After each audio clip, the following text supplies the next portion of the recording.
So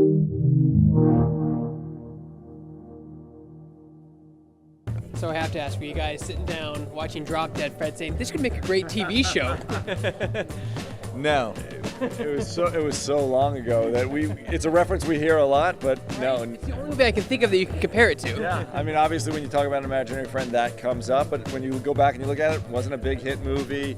I think I saw it once 20 years ago, so it really wasn't our point of reference. The point of reference was Patrick Osborne saying to me, I want to do a show after seeing his short film Feast, and I was meeting with him. He said, I want to do a show about an imaginary friend, and we were like, great.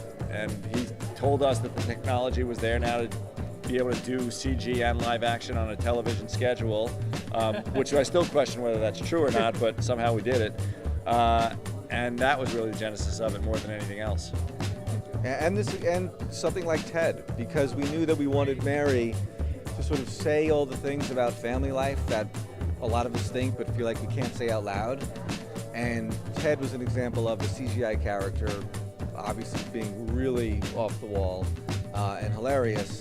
And that's this is not a TV version of that, but certainly if we had a reference point at times, it would be more like Modern Family meets Ted than Drop Dead Fred. Right, we see a wedding. I see a wedding ring on your hand, and I'm sure there are a lot of things that go through your mind when you're talking to your wife that you just don't say. There's a filter that it has to go through. Well, and Mary is that filter that allows you to express it in a way that our character doesn't say it, but we can figure out what she's thinking, which is something else we liked about that, because there's always the pitch that you sit down with, and it's like, how do we do that show where you can get inside somebody's mind or find out what they're thinking? And really, that's what's great about Mary, is she allows you to do that as well as be that voice of doubt or that voice of reason that we all deal with on a daily basis. Now, I know the show is on television, but this is kind of a new generation, new digital generation. What does Netflix and Hulu, what does that open up for you guys creatively in the film and television industry as a whole?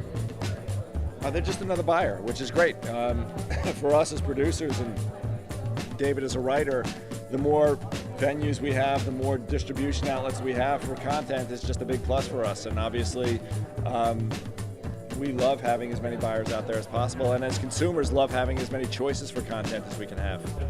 So talk more about Imaginary Mary. Like, what are the inspirations for the imaginary friend itself?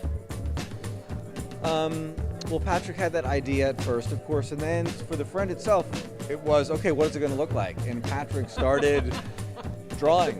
He started drawing, he started sketching, and he just kept working on it. He would ask us our opinion, and because he's just a collaborative guy, we would say, oh, little this, little that is what we like, and he would just respond to it. And eventually we came up with something that we thought was the perfect version of the friend, shot the pilot, did all the animation, and sort of realized it's not quite right yet. It just was wasn't quite appealing enough, I think, is what we probably all landed on. We wanted something that was a little bit more cuddly than our original was, because there's something funny about... Take out the horns, maybe? Yeah, this one's just a little cuter and rounder, and the other one was a little bit more square and had sort of some big teeth, and we just wanted something that would just look a little cuter, and we just continued to work on it. And once again, I think Patrick did a great job in figuring out who Mary was.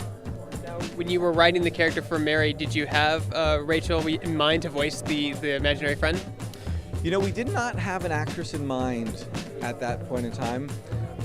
We just knew but we didn't know the tone that we wanted. Sort of someone that could get away with saying whatever she wanted to say. And so we always loved the idea of getting a real highly comedic actress and someone who would be very distinct.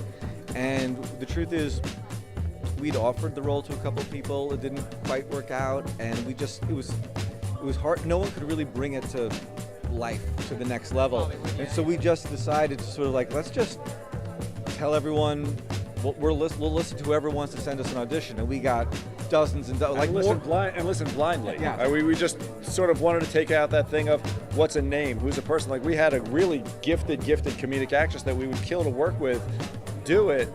And we thought it should be her. And then somehow when you just play at the screen, it's got nothing to do with their talent or their ability. There's just a tenor in the voice or just something that just didn't feel like that character.